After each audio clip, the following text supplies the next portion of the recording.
A 19th century sculptor named Louise Bourgeois said, "There are only two purposes in art. One is the worship of beauty. The other is the relief of pain." So think, you're in front of your favorite Vermeer. Or you're a soldier on the battlefield, wounded, and the medic is moving toward you with the blessed morphine. I believe that art, paintings, porcelain sculptures, beautiful objects, not only distract us, distress us, and delight us, but they also heal. Here's why. 10 years ago, I had breast cancer.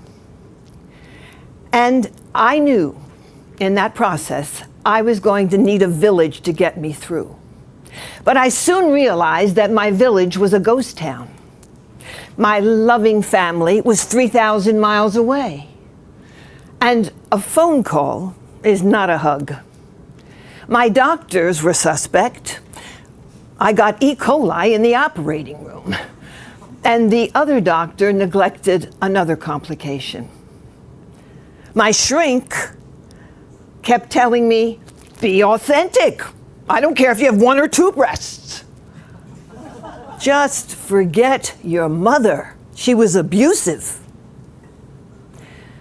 What was left? My friends, my girlfriends, my wonderful girlfriends taking me to appointments after work, their faces wan with weariness, their phone calls, "How you doing, honey?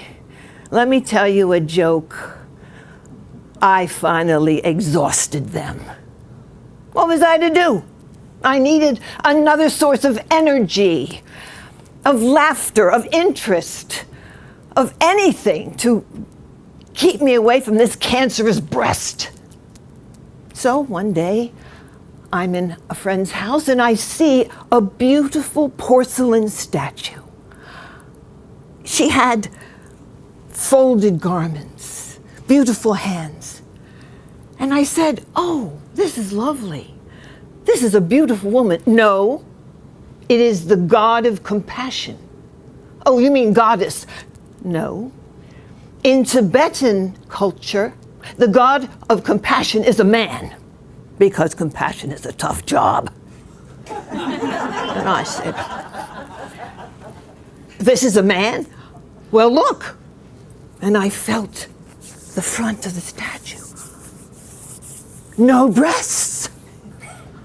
Ah, this one's for me. This will be my mascot as I face a mastectomy, the Tibetan god of compassion with no breasts. That was the beginning of my journey, finding about a dozen works of art that got me through breast cancer. Side effects. You see, scientists have proven over and over again that beauty, art, music actually changes our biochemistry. It changes our brain waves. They did a great study at the University of California with seniors. They took a bunch of seniors, they swabbed their mouths, and they put them in front of the Grand Canyon. And they let them look at the Grand Canyon and savor the Grand Canyon and take that breath of that indescribable monument. Then they brought them back in, swabbed their mouths again, and do you know what happened? Their blood changed. The good cytokines in their blood increased. Cytokines are the immune soldiers in our blood. And you know what this sober group of doctors said after this study? They said, "Put wonder in your life and you will live longer." That wonder, beauty, actually gives us more years. The Tibetan singing bowls are now curing pancreatic cancer. Mehmet Oz uses special music when he operates. An Alzheimer's patient won't be able to recognize her son, but she can sing you Frank Sinatra's My Way, because that song she learned when she was 12, and she never forgot it because of those pathways were there permanently in her brain. So what am I telling you to do? I'm recommending that you take off those old pictures from your cubicle or your office and find things that give you energy. I don't care if it's a picture of Brad Pitt on a horse. Anything in which you say, oh, I think I'll buy the postcard of that. And by the way, I don't go to museums that much. Anything that makes you feel glad. The mind-body connection is too powerful.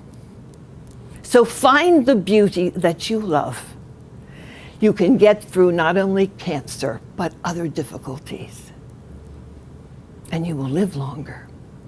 Thank you.